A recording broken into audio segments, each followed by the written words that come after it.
is not the NFL. This is the NFL. Yes, it's the NFL. Today, let's figure out how wildly different the 2013 playoff picture would have looked had the football gods changed just a few paint strokes along the way.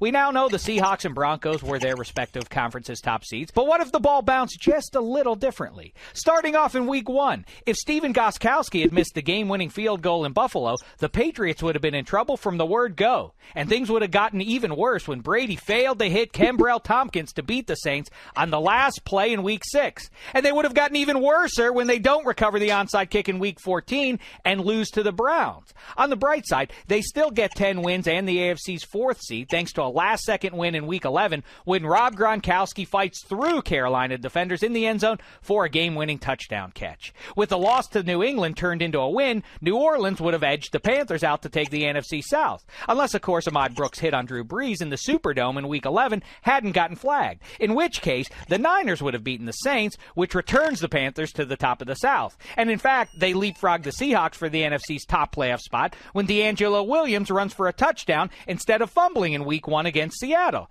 Except it's not the Seahawks they're chasing anymore, because with that aforementioned win in New Orleans, the Niners get the conference's second seed. And speaking of second seeds, the 10-win Patriots fall to the AFC's fourth seed, while the second seed goes to the North champs, the Pittsburgh Steelers. That's right, I'm giving them a win against the Raiders in Week 8. You think the NFL takes some leaps of faith? In what bizarro world can Terrell Pryor make a 90-yard run in a real NFL game? Now give Pittsburgh another win, because at the tail end of the Week 14 Winterfest against the Dolphins, Antonio Brown steps in pay dirt instead of the sideline for a win even the Stanford Band would have loved, launching Pittsburgh northward to the top of the division. Meantime, Cincy goes south after Packers rookie Jonathan Franklin doesn't fumble in Green Bay's Week 3 win. That means the AFC seeds are as follows: Chiefs, Steelers, Colts, Pats, Broncos, and Bengals. Wait, how'd KC win the West? Oh, right. In Week 12, Shea Ajira-Tutu makes a boo-boo and drops Phil Rivers' dime in the grass. Then, with the Chiefs needing a win to clinch the division, Andy Reid plays his starters, and Ryan Suckup makes the mulligan after the refs catch San Diego with too many men on one side of the line.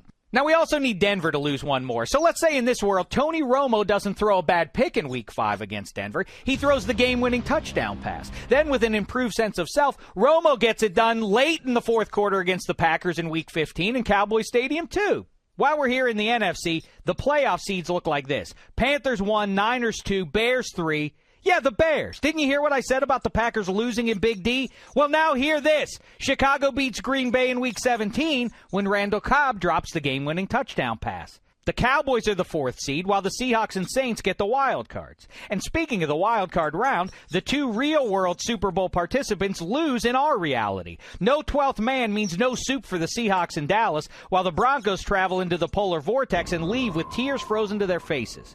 In the divisional round, the 2 and 4 seeds win, which means by the title games, we're left with the Patriots v. Steelers in the AFC and the Cowboys v. Niners in the NFC. You like the 2013 title games featuring the season's best 4 teams? Then you're going to love a 2013 Final Four of the 4 greatest dynasties of the Super Bowl era. And assuming you love the USA, the Super Bowl might be even better thanks to a matchup between America's team and the red, white, and blue and silver-wearing team named Patriots. The ballyhooed showdown between Des Bryant and Aqib Talib goes by the boards after Talib is injured on a pick by Cowboys receiver Cole Beasley. The Pats' D is decimated, and Tony Romo leads the Dallas Cowboys to their first Lombardi in almost 2 decades. All because Gostkowski missed one little field goal. Hey, Tony, might be nice of you to give him that Super Bowl MVP car you won. You wouldn't want it anyway. It's got a clutch, and you're not... Wait, that doesn't work anymore. Oh, well, back to the drawing board for the next NFL. This is the NFL.